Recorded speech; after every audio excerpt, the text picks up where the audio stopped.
Welcome back to the Laughing My Age Off podcast. If this is your first time joining us, it's not an accident. This is meant to be, you're meant to really become a super-ager. All right. And if you're back for more, we are so excited because today is the day we're going to talk about one thing that really is going to help sharpen your brain, and it's connected to your mood. And before we do that, I want to remind everybody that there are links in the show notes, okay? And I'm really trying to build some cheat sheets and just things that you can actually use to help, put these, episodes into practice, right? You can only go so far as to, you have to take action when you listen to these podcasts, right? Knowing like maybe what to eat, maybe some brain exercises. And so one of those things that we do have right now, super simple. It's a quick win for those of you who don't want to spend a lot of time to really slow down the aging process. It is a 15-song playlist, all right, that is meant to reduce your cortisol. And if you've been listening to any of our episodes, we know that cortisol, really increases inflammation. Too much of it is not good. So one quick win is listening to music. And there are many songs between the 15 songs. There's songs you probably know in there. There might be some that will be surprising to you. Okay, there are some songs that are actually increasing your frequency, and they're based on studies. Okay, so check that out. Also, we are going to be going on our journey with Prolong once again. And if you have no idea what I'm talking about, I will link to that too. It's the fast mimicking diet. All right, this is based on studies. This isn't a gimmick. All right, 20 years of science and research has gone into fasting, all right? And this isn't your typical fasting. This is fasting on food for 5 days, all right? So you get this package of soups and crackers and olives and all this really good food where your body thinks it's fasting, but you're still getting nutrients. So one thing that's different between this and a water fast and maybe Ozempic is that you're eating and you're keeping your muscle, okay? So we're not going to get into all of that. I just want to remind you that this is taking place September 7th through the 13th, okay, of this year. So if you want to join our group, there'll also be a link here as well. But you got to get your box, all right? You got to get your box of food, all right? And it's, some people think, oh, I could just, fast on my own. This is different. This is on a cellular level. You can't get there with just doing quick fasting during the day. It has to be 3 days or more, okay? And so the cost of the box is the cost of how much groceries would be for you. All right. So you just get to skip that week of groceries. Just get the box. All right. Let's get into our episode. Have you ever noticed how some people get grumpier as they get older? All right. I'm going to take a pause there. I want you to think of that one person. Maybe it was someone growing up. Maybe it's someone right now. Like you just want to avoid them. Okay. And, yeah, maybe it's a grandma, maybe it's a grandpa, maybe it's an uncle, aunt, friend, I don't know, somebody in the circle of your neighborhood. Here's the kicker, right? Chronic irritability, negativity don't just make you unpleasant to be around. They might actually accelerate your biological aging. And nobody wants to get old faster, than necessary. So today we're going to dive into grumpiness. Okay, and how it is bad for your brain and how you can stay sharp and happy and really age as a super-ager in your 80s and beyond. We'll explore what makes super-agers so extraordinary. We're going to share some actionable tips to fight the crankiness and show you how a positive, engaged life isn't just fun, it's backed by science. All right. We've got some science behind this today. So let's get into it. Embark on a journey to defy time with LMAO, Laughing My Age Off podcast. I'm your host, Erica Kelly, and I started this show because, like you, I'm curious about the secrets to staying youthful as the years go by. Join me as we discover the secrets to slowing down the aging process, exploring expert insights, cutting-edge research, and personal experiences that uncover the art of aging gracefully. It's time to laugh, learn, and embrace a life full of vitality together. So let's get down to basics here, all right? How does being crabby, all right, or in a bad mood, whatever you want to call it, how does it really age you from a, cellular level? Well, chronic irritability isn't just a personality quirk, it triggers real biological effects like, ready for this? Cortisol overload. Okay, we just talked about that cortisol playlist. Again, we're throwing that C word out here. So cortisol overload, being annoyed all the time keeps stress hormones high, which actually damages your cells, including your brain cells. So I'm just going to take a pause here for a minute. So every time you are annoyed, you are increasing those stress hormones. I have to say, a few years ago, before I started meditating, I'd be very irritable. And usually for me, this is me and only me, but think of your own scenario when you're irritable. Number one, when you don't sleep enough, that's a big one. Or two, you're just taking on way too much. And for me, it's just taking on way too much and trying to always just get so much done in a little amount of time. So I can speak to that. Think about your own situation. Are you having and experiencing cortisol overload at any point of your day or week? When is that triggered? So being conscious of that will help you really become aware of that and maybe reduce some of that cortisol coming in. So number two, we have three biological effects here, right? So the first one is cortisol overload. Number two, when you are crabby, what happens? Whether you like it or not, you are going through social withdrawal because what happens? People don't want to be around cranky people. If you do, you're very lucky. Maybe you guys are cranky together, but on average, cranky people really push people away. I know for me, it does. It reduces that social engagement. That's the cause and effect. And science shows, we've talked about this before too, that loneliness is a huge risk factor for cognitive decline. Okay. So being lonely, how does that start, right? Maybe there are other reasons you're lonely, but check yourself. What is your mood? Number three, mental rigidity. All right. Persistent negative, vibes really reduces neuroplasticity. So that means your brain becomes less adaptable and you become slower to learning new things. All right. That was an eye opener for me. Just how being negative, like literally reduces your capabilities of your brain. That is just jaw dropping. Okay. So on the flip side, there are people who age differently, right? You have both sides of the spectrum. You've got people who are super grumpy and then you have people who are super happy. And I don't know about you, but when I see like a happy couple, I see just someone happy in general in their 80s and more, right? 80s and older. And you see them happy. You just kind of look at them and wonder, what are they doing?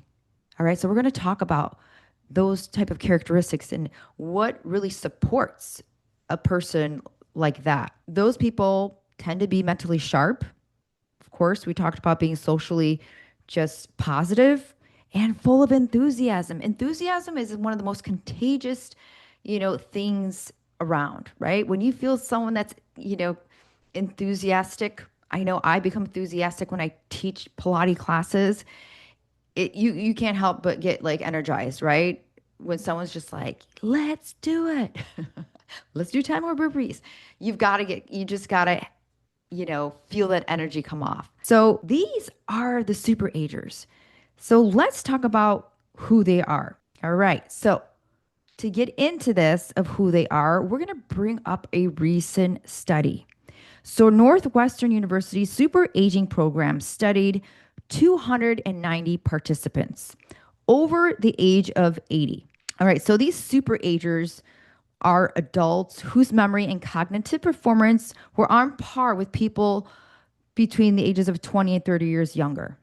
All right. So imagine being 82, but being able to recall names, facts, stories like a 55-year-old would. That's mind blowing, right? And so here is the key to this study. People who are super agers that we're talking about here, they're socially gregarious, warm, and emotionally expressive. Okay. I'm going to say that again. These super-agers, they're socially gregarious, warm, and emotionally expressive. All right, so what's an example of this? Okay, for example, one super-ager is named Margaret. She volunteers at a local library reading to kids. She's 85 and she's telling stories like a professional. She's laughing consistently and she really lights up the room for the children. That's social engagement and that's emotional expression. So scientists believe it literally helps keep her brain healthy. Her brain, by the way, it shows higher density. Okay, this is the science part. Shows higher density of what they call VON, economo neurons. Von economo neurons. There's a higher density of these neurons, and it's in the anterior cingulate cortex. So these neurons, what do? They help with attention, motivation, and social behavior. So researchers even describe them, if you think about it, as being packed as sardines in the brain. And so they kind of call this like a VIP neuron party. That's a great visualization, don't you think? So, that, my friends, is a mini takeaway of how staying socially and mentally active can strengthen your brain far more than obsessing over perfect diet and exercise, because we do talk about diet and exercise on a lot of these episodes. And now for a commercial break. Sitting for hours at my corporate job really wrecked my posture and left me with constant lower back pain. I didn't understand it. I was in my mid-30s. Was this a life sentence? I just felt so stuck. I didn't know what to do. Until I discovered mat-based Pilates. The movement, the core work, it really transformed my body and most importantly, relieved my lower back pain. And that's why I became a certified instructor, to help others break free from that same cycle. So if you're struggling with lower back pain, I get it, but it's not a life sentence. Join me for your first free mat-based Pilates class from your very own home on Zoom. This is a workout designed to restore your balance and strength. And again, your first class is free. They're live every Monday and Wednesday at 7 p.m. Eastern Standard Time. The link is in the show notes. We'll see you there. And now back to our show. We're going to talk about the super-agers and what kind of brains they really have, okay? Because it's two types of brains that we're talking about here. We're talking about resistant versus resilient brains. So resistant brains, what are they? Well, these brains don't accumulate Alzheimer's, plaques, or tangles. You hear about Alzheimer's, you hear about dementia. These, super-agers are resistant to that. There's something there that pushes that back. Okay, number two, they're resilient. They do have these plaques, right? These Alzheimer's plaques, but their brains remain unaffected. So that's pretty amazing. They're either resistant to it, meaning they don't even show up, or two, they're there, but they actually don't harm the brain. So a good example of this, a good analogy of this is it's like having a messy garage, right? You have a lot of crap in there, but you have just enough room to put your car in it and pull it back out. So these people have messy garages, but they can still use the garage. Okay. So the takeaway here is genetics do matter, but your lifestyle and your mindset are huge for this. So even if your brain isn't born a super-ager, from your genetics, you can adopt habits of things that we're talking about today that make you function like one. So now let's talk about some practical ways of how you can reduce that crabbiness, all right? Here's the tough part. Crankiness kills the super-ager potential, right? We're talking about this from the top of the episode. If you're grumpy all the time, you're socially withdrawn, you're stressed, you're emotionally disengaged. So how can we flip that around? Well, I have 7 tips here, okay? We're going to talk about 7 tips that I have and some lifestyle habits we're going to talk about next. So number 1, staying socially engaged. Call some friends, join a class if you don't have any friends, all right? There's nothing to be ashamed by that. I moved to Florida, so sometimes it's challenging to start over, but you have to put yourself out there.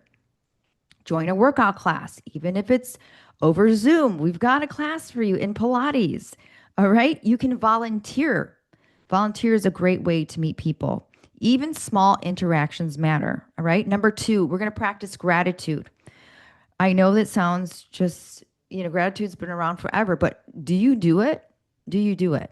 All right. So I want you to write down three things today after this podcast that you're thankful for. All right. I always say this in our classes, in our Pilates classes, because it really does open up the heart. And what that does is it really shifts, the way you feel. You can just slowly start smiling when you think about three things in your life. Maybe it's a person, maybe it's even a memory, maybe it's even a thing. Okay, maybe you got a new car, maybe you just booked a vacation. The fact that you can feel grateful for being able to book a vacation, that you have the money to book it, right? There's so many ways to have gratitude, and sometimes throwing out those examples might trigger something. So just start journaling each day, right? At the end of the day or in the morning is good too, so that it sets your day on a good path. Number three, are you surprised by this? Exercising. Exercising. That reduces crabbiness immediately. All right. I have never met anybody to be crabby after they work out. Okay. I always say, you'll never say, I'm glad I didn't work out. It's always the opposite. People are always feeling guilty when they don't work out, right?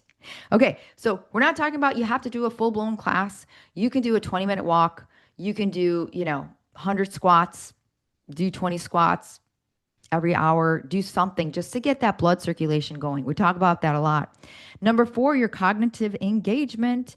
All right. You can do puzzles, reading, learning a new skill, anything to challenge your brain. Okay. I'm just trying to think of one that I've done recently. I'm using a lot of ChatGPT, and actually I was trying to create some things recently, and I was getting so frustrated. So learning a new skill, it's like, if anybody else out there is listening, ChatGPT is great, but it's only so good as the prompts you give it. So I'm just like, why isn't it listening to me? It's like, we're getting to a point where I'm just like getting mad at ChatGPT because it's not giving me what I want. So, learning a new skill really, I feel like it creates new grooves, right, in your brain, if you think about it. Number five, we are moving into mind body practices.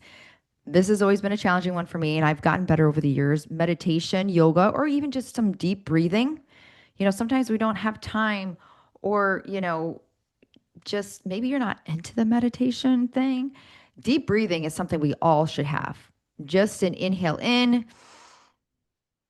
holding it up at the top, and exhaling it out. That is one that I use all the time. I even taught my daughter that, to do that before she takes the test, because it really reduces that cortisol and it brings you back into the present time. So mind body practices, do some breath work like the one I just taught you right here. Number six, your purpose driven activities. Okay. So feeling like when you have a purpose in life, whether it's your profession, maybe you're a teacher, maybe you're a leader in the company, or maybe you're an entrepreneur. Maybe you don't have a job. Maybe, you are a super mom. That is a position. So having that mindset of what is your, purpose-driven, activity in this moment of life, right? Just acknowledge that, because that just reminds you every day you wake up, this is who I am. These are my goals. And, I know that helps me. And for those of you out there who maybe you don't feel like you have a purpose-driven, activity right now, start listing all the things that you're good at, or even ask a friend, what do you think I'm good at? Say would be my best characteristics. And you could start drawing some purpose-driven activities from that. Okay. And our final one is emotional expression. This is my favorite. And this is why we always have a joke at the end of each episode. All right. So emotional expression. We talked about the librarian, Margaret, right? She talks in front of kids. She reads in front of kids, and she's laughing. She's having a good time. So laugh often. Laugh often. I find myself, the other day I was trying to find something funny to watch in the mornings, as I'm making coffee, the whole morning routine, right? And I realized that I like to watch the news, not because, you know, I want to know what's going on in the world. Sure, there's a little dose of that, right? You can only have so much because after a while, there's some stuff you just don't even want to listen to anymore, you know. But I really like the morning news in the WGN, even though I live in Florida, because the morning news, they have a lot of, outside stuff that comes into their morning show, and it makes me laugh. And so I realize how important the the things that you listen to will affect you and impact you. And I'm just always listening to the morning show because I want to relate to someone. I want to feel that social connection, even though I've never met them in my life. And you might have that feeling right now, maybe listening to this podcast or any other podcast, right? You feel like you are connected to somebody. And hopefully I can make you laugh at some point in one of these podcasts. But I I really try to find a way to laugh. And so that morning show, I always get like one or two chuckles, sometimes three. I'm like, oh, today was a good day. They had some people in costumes doing some goofy things. And, maybe just find some like quick comedy, stand-up comedy in the morning is a good one too to have. So laugh often and, connect deeply with a few people in your life. Doesn't have to be 100. As we age, I feel like our social circles get a little bit tighter, and so making sure you have one to two people that you can connect with authentically and deeply. Okay, so I also, those were the 7 habits that I recommended. Okay, there are some lifestyle habits of super agers that are based on the U.S. Pointer trial. All right. So the U.S. Pointer trial was a randomized controlled study on lifestyle interventions, all right, for cognitive health and in 2023. So, they have their recommendations, and I just want to share those with you. They do have a few of the ones that we already talked about, but they have 4 of them. If you think about all the things that you can do to reduce and fight crabbiness, here are 4. Physical exercise, we talked about. They suggest 30 to 35 minutes and moderate to intense aerobic activity 4 times a week, plus strength exercises twice a week. So I would recommend that too. Okay. Number 2, your cognitive exercises. So 30 minutes of brain training 3 times a week. So they're specific on this. I was just general, like learning a new skill, but they're like, no, you should do 30 minutes of brain training 3 times a week. Plus, they advise other intellectually and social stimulating activities. Okay. Whatever that is. And 3, nutrition. That goes without saying. I mean, nutrition is so important. I think you'll become crabby if you just eat donuts and pizza all day, right?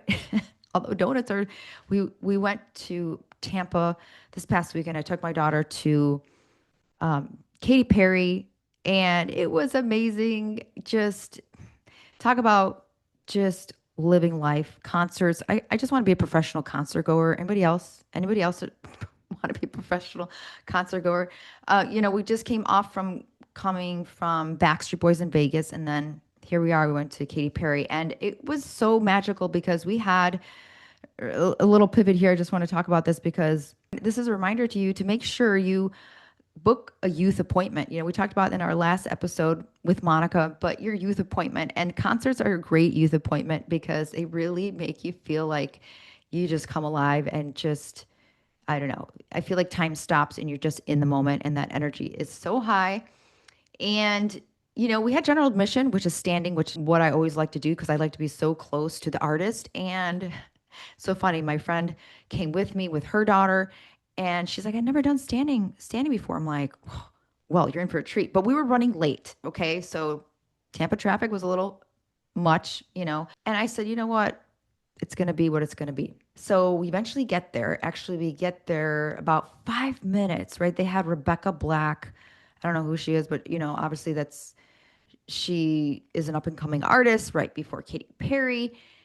And so we go down there with our bracelets. We're feeling really cool because you get to go down all the way to the front. There is, security there. Of course they're checking bands. And then they're like, this one security guard, he actually like escorted us all the way up to the front. Okay. So we made like little stops, little pauses. And he just, I don't know, it felt like it was manifested because I just let it go. I resisted the resistance. which is something I'm trying to learn how to do. And what it's going to be, right? So we ended up in first row, and it was magical. And for my daughter and her friend to see Katy Perry first row, I said, take a look around because I don't know if this is ever going to happen to you again. Maybe it will, but this is a very cool place to be. So, making sure that you book your youth appointment, okay, is my point there. And getting back to the habits from this study, nutrition, that goes without saying. Like I said, we want to have leafy greens. They advise berries, nuts, whole grains, olive oil. Olive oil's huge. We should do an episode on olive oil. All right, fish, and limit your sugar and your unhealthy fats. Oh, for sure. Like sugar, I can't tell you. During the week, I try to like eliminate all my sugars and the bloating, especially if you're over 40, that little belly pooch that tends to come around. Sugar is just, I don't know, it's just so bad for us. And as you age, you notice the effects immediately. So if you stop the sugar, I just want to reiterate that because I'm noticing when I cut it during the week, I mean, you just have a tighter midsection, ladies, okay? And number 4, health monitoring. That's a good one. I actually think I'm going to do a podcast on that. I just had my blood work done and I was really excited about it. So regular check-ins, they advise on blood pressure, your labs, and of course your weight. Weight, yes, you want to make sure you're not overweight. I mean, we all know muscle weighs more than fat. So just make sure you're just checking in with yourself. The changes, right, is what you want to have a baseline, I think is the point. So those are your 4. Consistency always beats perfection. Always. I say that it really applies to everything in life, whether it's working out, or reducing the crabbiness in your life. So let's do just a quick recap because I feel like we talked about a lot. We need to reduce that crankiness because it accelerates aging, right? Social engagement, emotional expression really protect your brain. Super-agers' brains are proof that you can stay mentally sharp and socially vibrant well into your 80s. Okay, so some action steps this week. I'm going to give you 3 of them. Okay, check to make sure you're at least smiling or laughing at least once a day. All right. Number 2, I want you to call, not text a friend, call a friend. Okay, maybe you can text them first and just say, hey, do you have like 5 minutes to chat? That is such a different type of engagement. Okay. And number 3, get some exercise. Go for a walk. Come to our Pilates class. We have a free one. I will give that into the show notes, okay?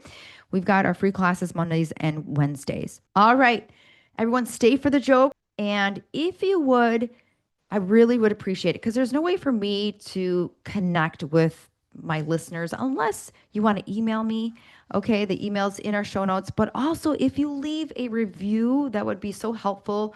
If it's a bad review, please just message me and I will try to fix things. So good reviews are always welcome.